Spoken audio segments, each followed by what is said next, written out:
Очередной сеанс раззомбирования на украинском телевидении. Раззомбируют путем зомбирования по поводу того, как плохо живется россиянам. Как будто, повторюсь в 158 раз, а надо будет, повторюсь, и в 159, как будто от этого легче станет жить украинцам. В общем, ничего нового, ну как бы так, я же говорю, по мелочи пройдемся. Политики одни и те же. Если хочешь узнать мнение российского политика, обязательно поставь Жириновского. Такое впечатление, что Жириновскому уже пора орден выписывать в Киеве, чтобы он приехал, забрал. Герой Украины. О, Герой Украины за создание имиджа всего политикума.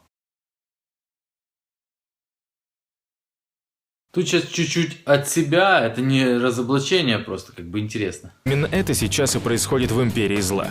Политологи уверены, совсем скоро заграничные паспорта могут забрать не только у правоохранителей, а у всех россиян поголовно. Короче, скоро у всех россиян, да, политологи уверены, политологи с серьезными, я уверен, мировыми именами, как то, даже не буду называть, чтобы вас не шокировать, у россиян отберут загранпаспорта. Короче, выезжать они не будут.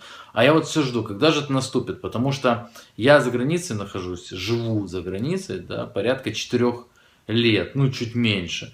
И постоянно я вижу что? Тенденцию на увеличение количества россиян. Вот у меня складывается впечатление, что их каждый год все больше.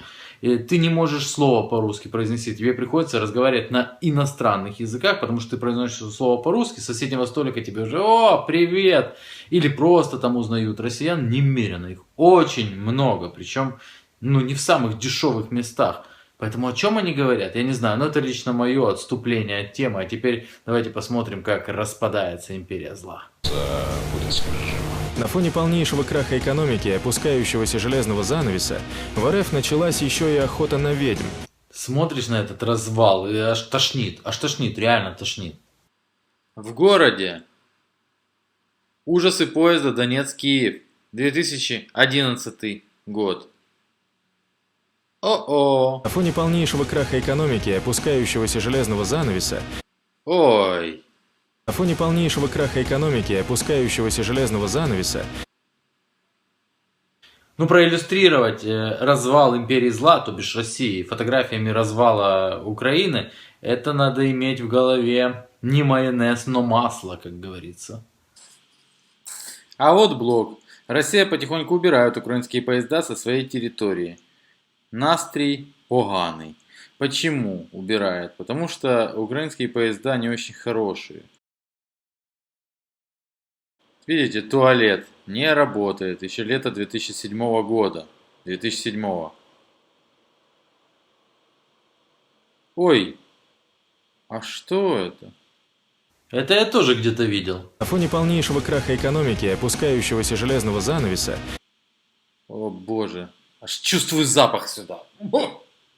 Ну и последнее. Сейчас модным стало. Смотрите, тот канал проиллюстрировал не тем видео, а этот канал флешку не ту поставил и бла-бла-бла. Смотрите, фейканули. Вот они сейчас называют фейками вот такие вот вещи. Ну давайте посмотрим бронебойную систему сепаров. Теперь светлое будущее Донбасса озаряет не хорошая жизнь, а вспышки выпускаемых градами снарядов, а плоды человеческой доверчивости пожинает вся Украина. Как пульнул, так пульнул. Аж до Сирии достало.